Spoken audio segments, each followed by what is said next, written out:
Hello and welcome to the Collapse Life podcast. I'm your host, Zahra Sethna. Just a few years ago, it would have been hard to imagine a world where speaking out against harming children would get you fired. Yet here we are in the 21st century, and that's exactly what happened to today's guest, although she quit before she could get fired.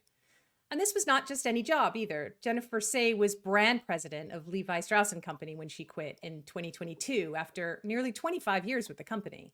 So today we'll hear what led to that decision and how Jennifer has turned that into a force for good. Jennifer, a very warm welcome to you. Thank you so much for being here. Hi, Zara. Thanks for having me. I'm happy to be here. Well, I have to say, since we launched this podcast last fall, you have been on my list of people that I wanted to talk to. So I'm very excited to have that chance to talk to you today. And there's a ton of things I want to ask you about in terms of leadership and courage and where we're headed as a society. But I think we need to start just with a really brief recap of your story. I know you've told it 100 times or more before, but for our audience who isn't familiar, just tell us a little bit about your journey. You started out in competitive gymnastics and you ended up in management at Levi. So just briefly tell us that story. Yeah, I had a pretty unusual childhood. I was an elite gymnast. That's elite, they call it. That's the highest level you can compete at to qualify for the national team and the Olympics and that kind of stuff. I think I made my first national team at 10 years old. As most folks know, gymnastics is a pretty young sport, although I'm excited to see that in this next Olympics, it looks like we're going to have more than a few 20 somethings. So that window of opportunity is widening. But it's a pretty brutal sport. I loved it. I loved it. I loved it. I kept begging my parents to let me go to a better gym so I could rank higher. And um, I ended up at a gym in Allentown, Pennsylvania, which was at the time considered one of the three best clubs in the country. I moved away from home at 13 so that I could train. I was already on the national team, but I wanted to kind of break into that top six.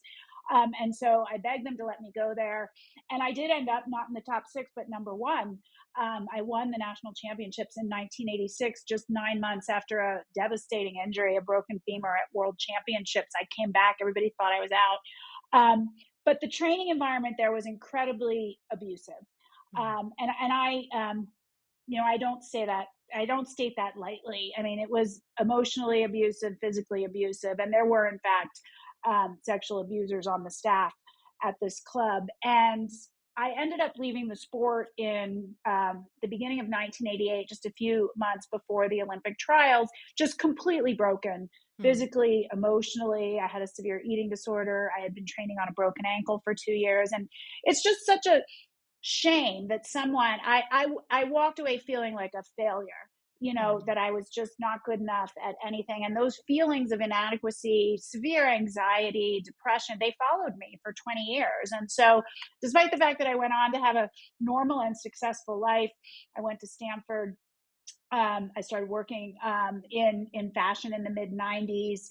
I rose the ranks at Levi's, as you indicated, and I'll get into that. I had two children, all these things. I just was like plagued with these terrible feelings of, inadequacy, anxiety, depression. And it Yeah. was a result of that training environment. And I ended up writing a book about that in 2008, really to sort of make sense of what I was dealing with at 40 years old, that I couldn't kind of recover from this, abuse. And that Mm. book was called Chalked Up. It was the first person account of anyone talking about what it was like in the sport. And that, I like to say, was my first cancellation. That was, Wow. it's hard to imagine now because everybody knows because of the case of Larry Nasser, the doctor for Team USA who abused more than 500 athletes. Everybody knows now that the sport is abusive, but they didn't then, and you weren't Mhm. supposed to talk about it. And so I was just vilified Mm. by the gymnastics community, the Olympic movement, the governing body, USOC, like governing bodies from around the world. The leaders came after me of the various sports. So that was Mhm. pretty traumatizing, but it taught me, it strengthened my resolve, Right. honestly, because I felt like, well, what else are they hiding? Right. I mean, I was right about that. So I kept going, I kept pushing, and became a sort of leading advocate for safer training environments within sports. I made a film in 2020 called Athlete A, which won an Emmy, which exposes the abuse in the sport and connects the crimes of Larry Nasser to the culture, which I would argue is rotten to the core. So that's my sort of outside of corporate life. I Hmm. also simultaneously to all of this, as I said, began working in fashion at the Gap actually in the mid 90s, ended up at Levi's in 99, Hmm. entry level, worked my way up the ladder, became the chief marketing officer in 2013 and the brand president in 2020. As you Amazing. indicated, I was very outspoken about COVID restrictions, especially how they impacted children, Hmm. starting literally at the beginning, 2020. Um, that was a very unpopular view in San Francisco, where I lived. It became very difficult to continue living there, and I ended up moving with my family so that my younger children could go to school. And I ultimately resigned in early 2022. I'm really proud of my service to that company. I helped transform the company from one near bankruptcy to one that had a successful IPO. But I needed to get out of the Bay Area. I mean, I was just vilified for taking this stance. I was called Right. every name you can imagine by my community, by my family, people in my own family. And my husband and I thought, we're going to pick up our things and move to Yeah. greener pastures. And so I ended up resigning and have been sort of charting my own course since then, if you will. I'm making another documentary film called Generation COVID about the harms to children from school closures. And now I've started my own brand called XXXY Athletics. That was a long kind of wind up, Yeah. but that's my life in a nutshell. Oh, it's amazing. It's a huge nutshell because there's a lot packed in there. And I thank you for telling that story. I want to get into a little bit without belaboring the details of why you left. Just maybe kind of some of the things that um obviously there was a parallel between your life as an athlete and choosing to leave that sport and then your life in the corporate world and choosing to leave that. And those are difficult decisions, and there's a lot to lose. There's a lot you're leaving on the table when you're making decisions like that. And it feels as though so many people across the past 4 years during the pandemic have faced those kinds of choices, and Yeah. not enough people have made the right choices. They haven't stood up to what they believed in. They actually backed down and took the easy path. And so talk a little bit about that. Yeah. And was it your experience as an athlete that gave you the strength, or is it just something inherent in you? It's such a good question.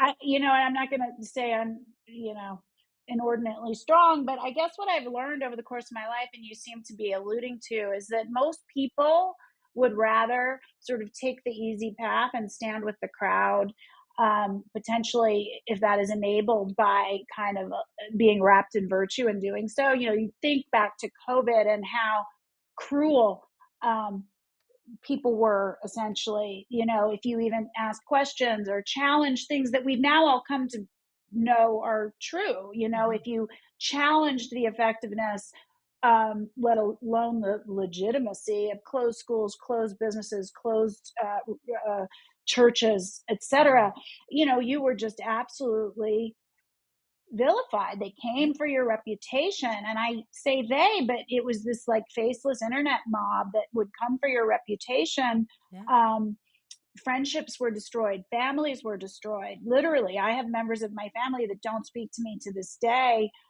Jobs were lost. And so people look at that and they go, well, why would I put myself through that? Right. I mean, I get it. It's no fun.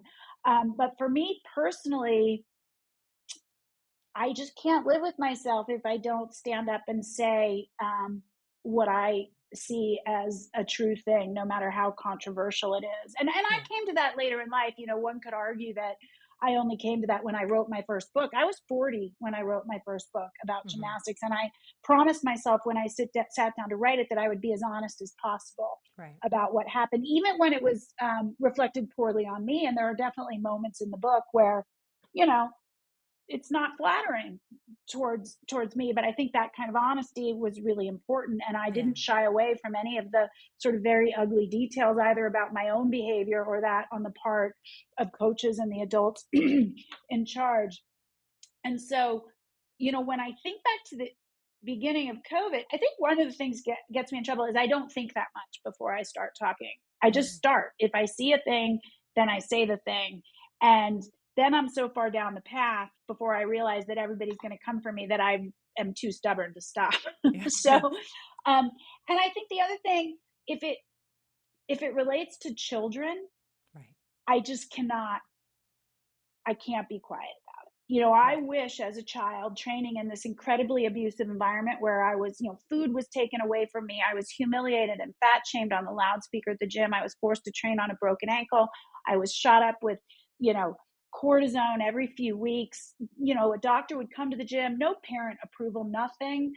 Um, I wish somebody had stood up for Right. me in that environment and they didn't. And so the responsibility is on us as adults to stand up for children. They are truly the most vulnerable among us. They can't vote, they don't have a voice, they strive to kind of please the adults around them oftentimes. And so Yeah. it just felt like this great injustice being done to children, and the world had gone mad, and I couldn't help it. I don't Right. know. I just couldn't help it. And like I said at the beginning, I didn't really realize, like, I thought I could be part of talking sense into people, make them see clearly that this was ineffective and harmful. Hmm. And then to see the hypocrisy, because the private schools all opened in the fall in 2020. And I thought then, well, I'll just point it out. This is obviously a rational position. Nothing worked, though. Yeah. Um, but I just kept going. And, I don't think I realized until maybe 9 or 10 months in that this could have very serious, it needed to be a choice, and it would Right. have serious adverse impacts in terms of the life path that I thought Right. I was on. But I chose at that point to continue because I felt it was the right thing. And I will Hmm. just, and this is a very long answer, I apologize. No, it's great. You know, I had in my head what happened with gymnastics. I spoke out in 2008, and eventually everybody came to see what I had said was true. Hmm. The gymnastics community that had vilified me in the first 5 years, the coaching community, the governing bodies of the sport who were forced to see it because of the conviction of Larry Nasser. So I just thought, if you say a true thing, you do it calmly and rationally with the aim of influencing and convincing, not yelling at people and calling them names. People will come around. Hmm. I underestimated how long that takes, and I shouldn't have underestimated, because in gymnastics it took 10 years from the time I wrote my book. And I don't think we're there yet in terms of COVID policy. I think it's going to take 10 years. Yeah. I was just going to say, we've been telling this story in the past tense, but I don't think it's over. COVID as an emergency may be over, but all of the Right. exact same interventions that were tried during COVID are still waiting in the wings to be brought out for the next emergency. And there could be potentially a lot worse coming. And that's why I think it's really important to talk to you right now, and to help people understand um, where we are, and what can and can't be done, what the costs are, but Yeah. also what the risks are of not saying anything. Because I think that going into the future, Yeah. it's going to be more important than ever.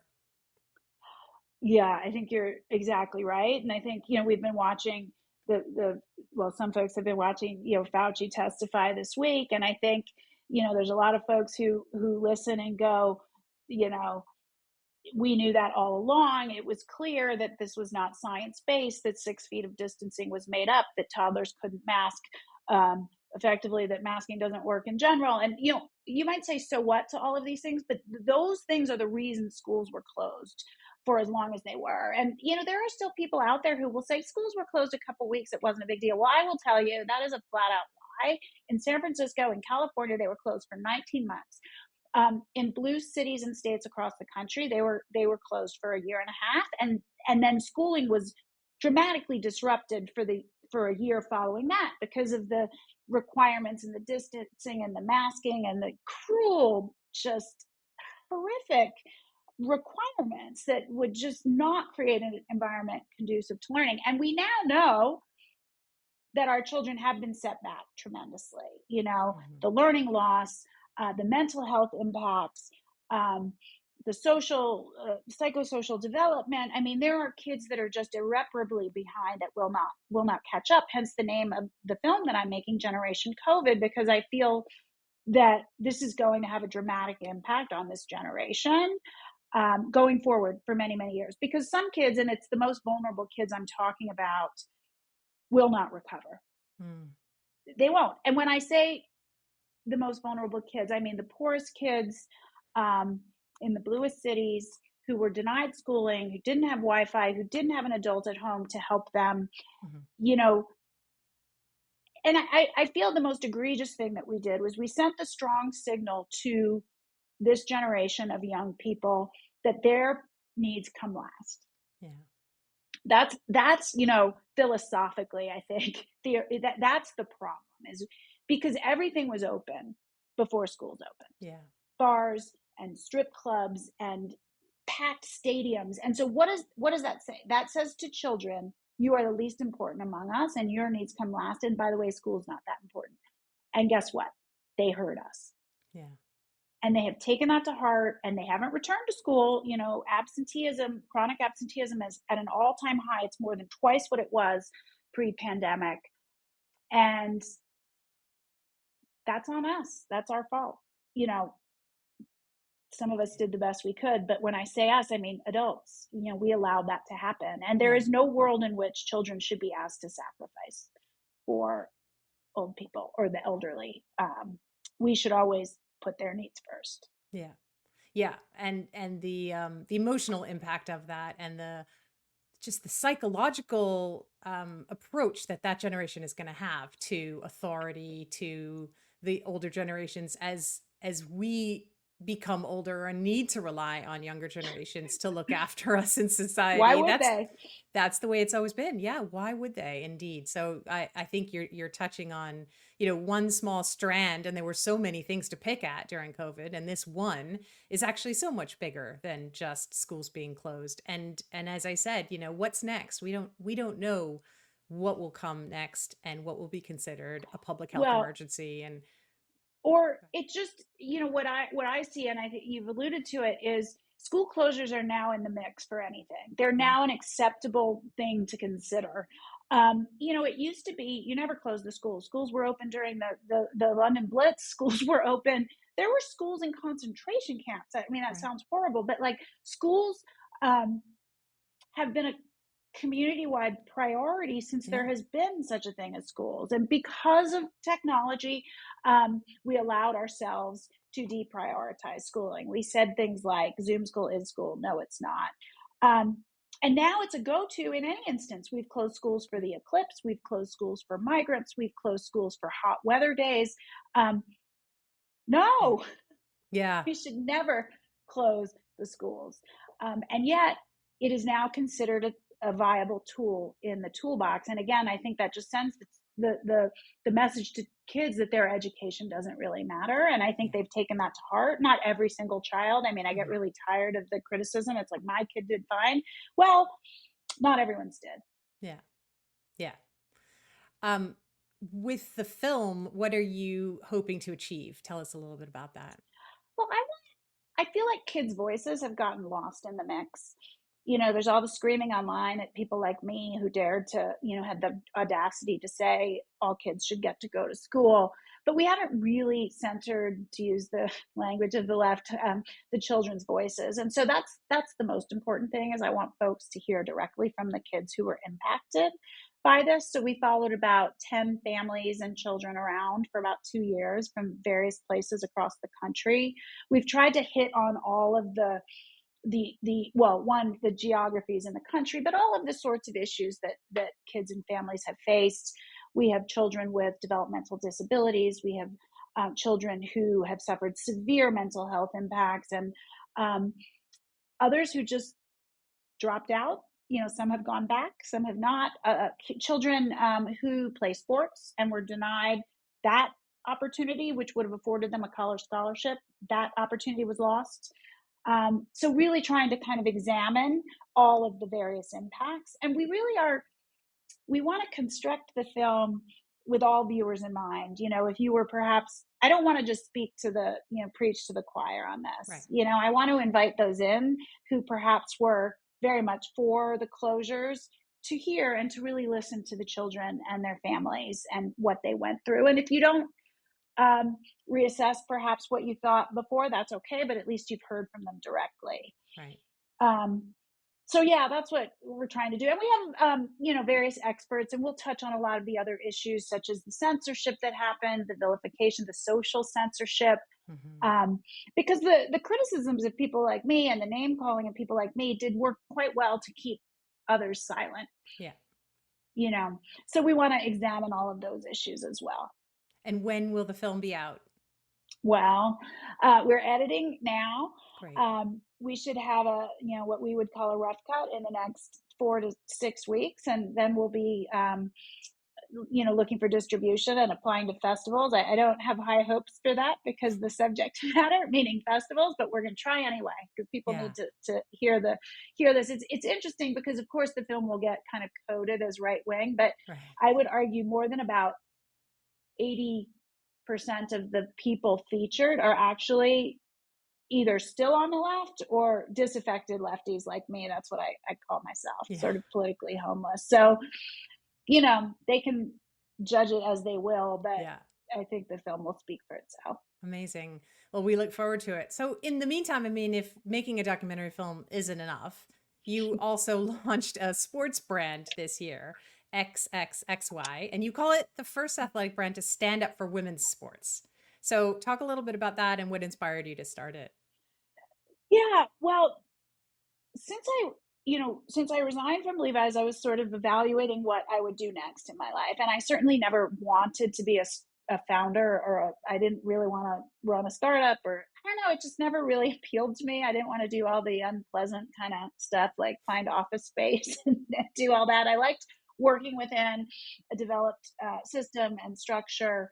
But as I started interviewing during 2022 after having left Levi's, I was very unhappy with what I experienced in that process. And I just, I was repeatedly challenged on whether or not I had regretted my actions and the stance that I had taken during COVID. Was I willing to apologize? Was I essentially willing to kind of bend a knee? And I said no every time. And I just realized that these were, very established companies in the multi-billion dollars. And I just realized I would not be able to go into a corporate environment and retain my voice. And I've been someone that's always spoken in my own voice. Every speech I've ever given, every email I've ever written, that sounds funny, but a lot of executives don't, most executives don't write the words Right. that they say. And so I just, the first step was realizing I didn't want that. Right. I wanted to be able to advocate for the causes that I care about and be myself, Hmm. essentially. And so I started thinking about starting my own brand. And I realized I came upon this idea and talking with a friend about it, who now works at the company, that I was sort of in a unique position as a former elite athlete, as someone who's consistently stood up for children, as a former executive, having worked for one of the most beloved brands in the world. I knew how to build a brand and run a business. It was kind of inevitable almost, when we sat together, we came up with this idea that I was the only one that could lead a brand such as this. Oh, you have to add to the mix that I don't really mind being called names and Yeah. vilified anymore. And you could argue that I'm uncancelable, having been canceled twice already. So I felt like, well, why don't I weigh into the most controversial subject of the day, protecting women's sports and and women's sports and spaces, and essentially not allowing males to, I'll use their word, colonize women's spaces. Right. So yeah, I decided to start this brand, XXXY Athletics. We are the only athletic brand that stands up for women's sports and female athletes. I think the other driver for me was, as I looked around at all of the athletic brands in the marketplace, they all claim to stand up for women and to champion women, and not one of them actually does it in real life. So the hypocrisy of that was killing me. And I felt like I can do this. And I believe in the power of brands to influence culture. And I think if we can deliver great product and inspiring marketing and make people comfortable to kind of wear the product that might start a conversation, we can actually help inform and influence the culture on this issue. So, what does that look like actually? Standing up for women's sports, what does that look like from the perspective of your brand versus one that says it but doesn't actually do it? Well, I'll give you an example. Nike, I might as well pick on the gorilla in the room.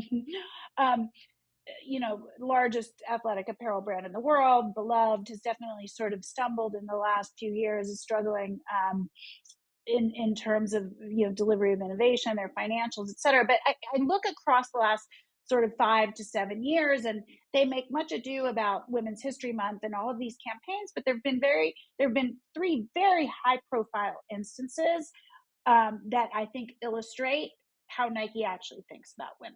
And they really treat them with astonishing disregard. In 2018, there was a cover story in the New York Times about the sexual harassment internally amongst directed at female executives that resulted in a lot of very high profile male executives resigning. It also contributed to, I think, the CEO ultimately resigning, although there was a lot more under his belt, which I'll get to. So there's the treatment of female executives internally. Then there was a very public story about the track and field athlete Allison Felix, fastest woman in the world for many years, when she attempted to renew her contract with Nike and build in maternity protections. They said absolutely not, and they took her contract down by 70%. She wrote publicly about that in the New York Times. And then you had the case of the Nike Oregon Running Project and a young runner by the name of Mary Kane, who was physically and emotionally abused in that program.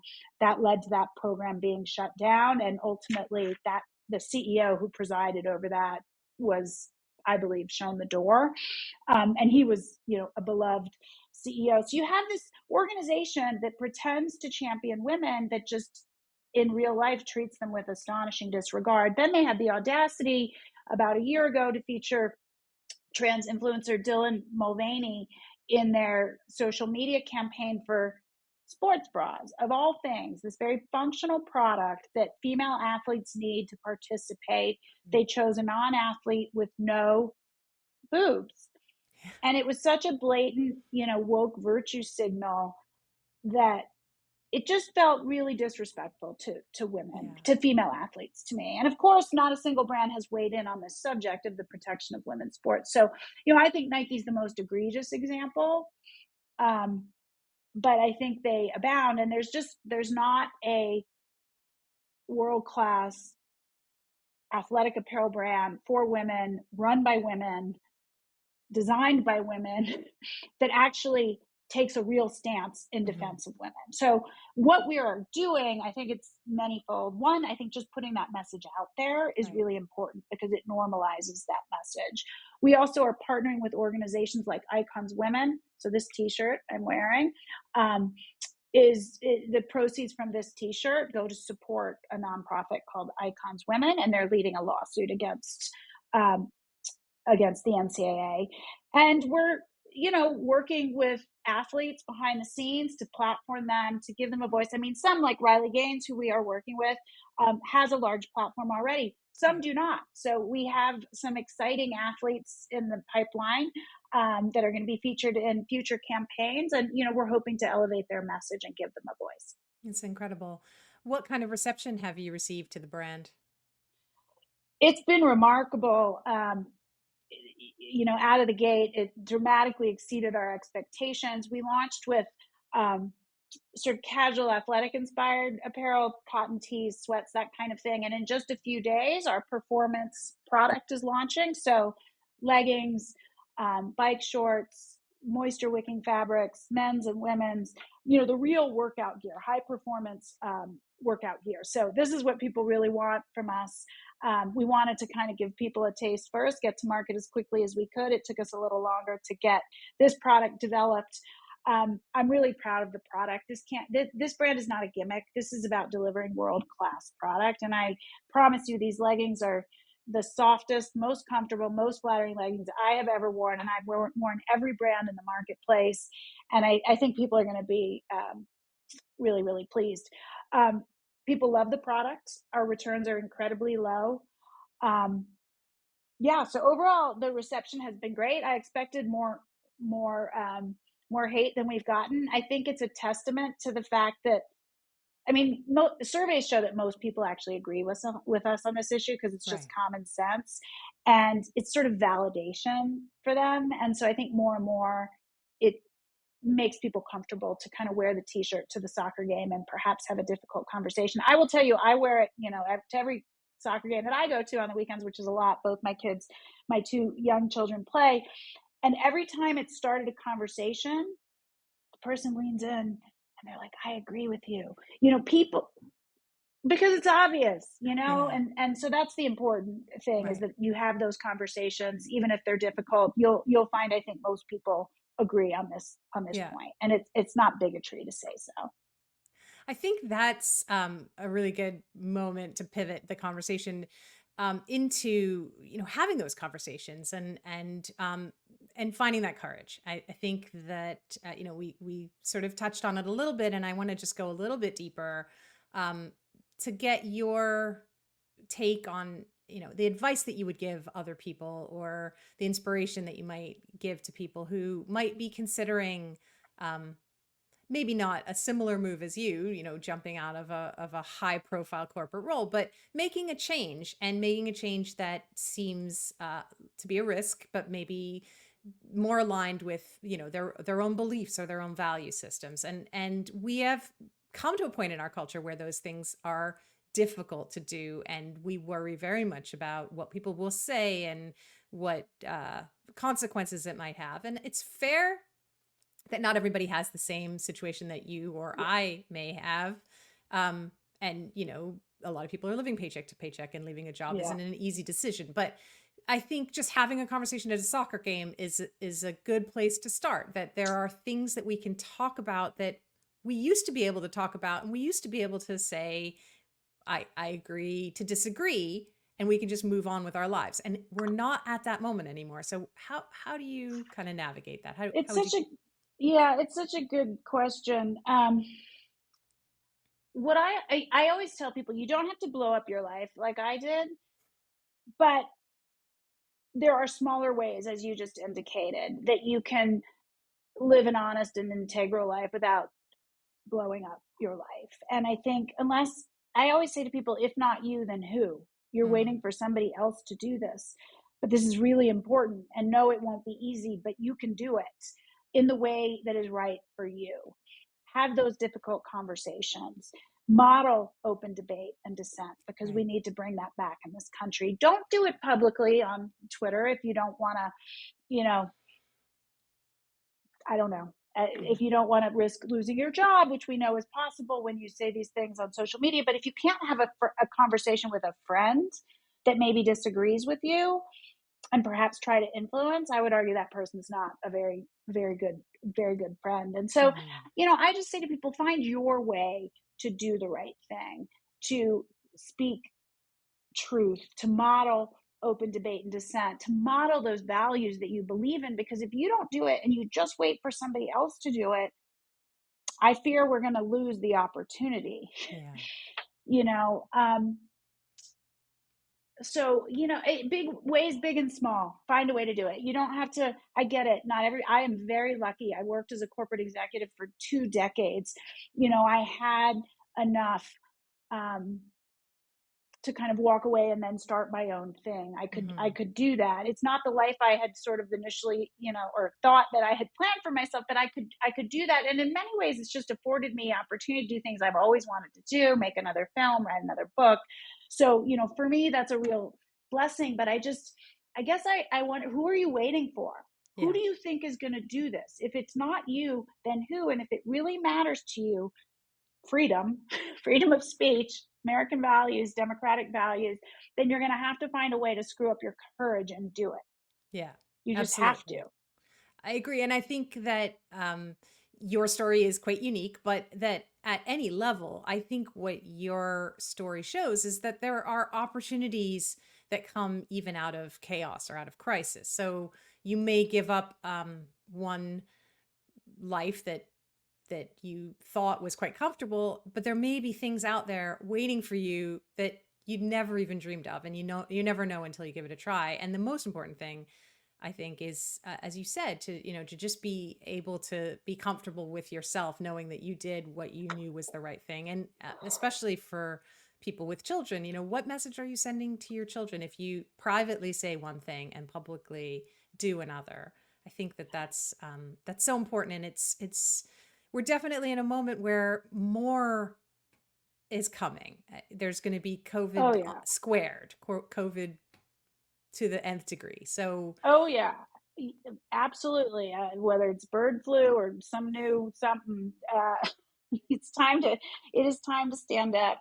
Look, I don't try to mislead people. It's not easy. It certainly isn't. For myself, I sort of had no other choice. I just knew that I couldn't live with myself. And I think we all claim to have principles, but how many of us actually live them? You can make the choice every day to live your principles. You can construct your life in such a way where that is possible. Um, but I think for me, speaking the truth, standing up for what I believe in, and surrounding myself with people that will support that, even if they disagree with me, that's how I try to live my life. And I'm able to look myself in the mirror and feel pretty good about myself. I just, this idea that when we live in lies, really terrible things can happen, and to use a very uncontroversial example of that, to go back to my gymnastics and speaking out about the abuse, as kids in the sport, we were sort of forced to live a lie that this mm, really incredibly abusive coaching was just tough coaching. That was yeah. a lie. We knew it was a lie. um, that you were supposed to just deal with it, take it. Yes, that coach is very abusive. He might even be a pedophile, but he's very well respected. So you need to just shut up and deal with it. Allowing that lie to kind of live and fester allowed terrible things to happen to so many young people. And I won't do it. I guess Mhm. that's all there is to it, and I think at the core of COVID, or at least in terms of the issue I care about, the lie that we were forced to live with or accept, lest we be called terrible people, was that everyone was at equal risk. This was necessary. I mean, I think it's all wrong no matter what. The policies of lockdowns and all, in a democracy, but there were these really egregious lies at the core of it, and I couldn't Yeah. spew a lie. Um, I just couldn't do it, and I think most people think they can't, but then they do it every day. And so I would just say, ask yourself, really look at yourself in the mirror and ask yourself, are you doing what you can Mm. to model the values that you say you care about? You mentioned earlier that you've had friends and family push back on you, or maybe even move away from relationships with you. I think that's one of the things that probably deters a lot of people, that fear that you'll be cast out of a community or, God forbid, family. I think that's so important to so many people. So, um, how do you speak to people who have that fear, and how did you put back together a community of people who could support you? I will say this: it's a very valid fear. I've lost a lot of friends. One might argue, were they really friends? But my core group of female friends that I had since college, that does not exist anymore. These are friends of 30, 35 years. Yeah. So that's really hard. There's days it makes me really sad, but I don't know how I could exist in those relationships without being able to say what I think, and I would not be able to. Hmm. It's heartbreaking. Life is long though, hopefully. So, there's still time. Um, we'll see what happens. I think the most heartbreaking is that, my brother and I have not spoken for many, many years. He was very offended and upset with my position. Um, Yeah. Again, life is long. I've had a lot of people tell me they had fractured family relationships that after 5 years or 10 years, they were able to repair again. Perhaps that will happen. Um, but, I've rebuilt a life with a very large group of friends and now colleagues in my company. Our promise to each other in the company is that we do not get easily offended. We come from very different backgrounds. We have a lot of different beliefs, but we all care about free speech and open debate and dissent. And so we don't worry about offending each other. We've made that commitment to each other. That's what I look for in my friends. I've certainly um, become friends with people I never expected to be friends with in the past. Um, I was a lifelong lefty. I now sort of exist nowhere on the political spectrum. Yeah. I'm a Jewish atheist. Many of my friends are much more religious than I am now, but I think we have a common care for the humanity in all of us, for individual rights and freedom. And so we come together on the things that we are united around. And we Hmm. have very interesting conversations and debates about the things that we don't agree with. So Hmm. I've landed in a good spot, but I can't say it's still not a little bit heartbreaking to have Yeah. lost um, friends that, I thought were lifelong friends. Yeah. No, I mean, so many people have had that same experience, and I think it's really good to hear it and to know that it's not easy, and nobody wants it, but there is also a road ahead, and finding people who share your values and share the vision that you have for the future. I think it's going to be more and more important. Um, just as Yeah, we kind of wrap up, I go was going to ahead. say, I Sorry. think it Yeah. happened a lot more even lately, especially the conflict in the Middle East, I think has created additional kind of Yeah. fractured family relationships, friendships, et cetera. And I think to myself now, well, goodness, if it didn't happen then, it would certainly have happened Sure. now. So there you have it. Yeah. I just, It, look, I don't want to tell people it's not really difficult. You're not wrong. It is really difficult. But there is something quite lovely at the other end of it. If you can, find like-minded people who are willing to disagree and still be respectful and still care about you. And, mhm.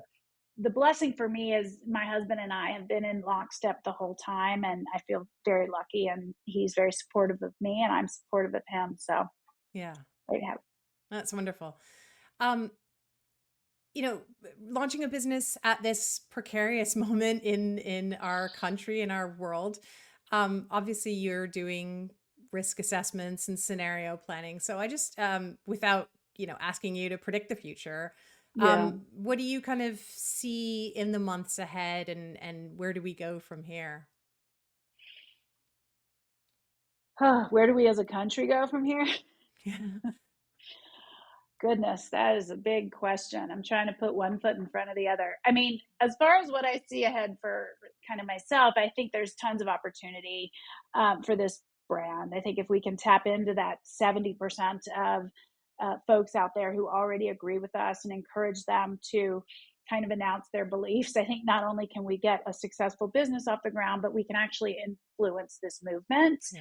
and hopefully contribute to the reversal of this terrible Title IX rewrite, which has essentially eliminated sex-based protections for women in the educational system. As far as the country, you know what, Zara, I'm like hanging on tight. I feel like the next year with this election coming is going to be really, really tumultuous Yeah. and difficult and challenging. And I think there's a lot of people that don't like either choice. Um, I'm one of them, and we're trying to decide what to do. Yeah. I feel like it's completely unpredictable what's going to happen, and I think whatever happens with this election, there could be a lot of chaos in the streets, Yeah. honestly. So that's not a very optimistic thing to end on. But focus on yourself, focus on your own community, focus on your own endeavors and your own family, and I think we'll all get through this together. Yeah. No, I think you're absolutely right. And I think that's a great place to end. Before we go, let people know how they can find out more about you. Well, first, I would encourage you to check out the brand at xx-xyathletics.com, which you guys nicely have flashed on the screen. A fun little trick, you can also go to thetruthfits.com, and that'll take you there as well. Cool. We've got brand new product coming at the end of the first week in June. I'm not sure when this will air. On June 7th, we're going to launch all of our performance products, so all the workout gear you've been waiting for. My own personal website is sayeverything.com, and I'm active on on X/Twitter, despite the fact that that is probably a poor use of my time. And you can find me there at just my name, at Jennifer Sey, Sey. That's great. Well, we thank you so much for having this chat with us today. And hopefully, when your film comes out, you'll come back and tell us more about that. I would love to. Thank you. That would be great. Thank you so much. Absolutely. Thanks for having me. So, to all you free thinkers and truth tellers out there, thank you so much for joining us on this podcast. And thank you, Jennifer, and all our other wonderful guests who come on every week and help us make sense of this constantly changing world.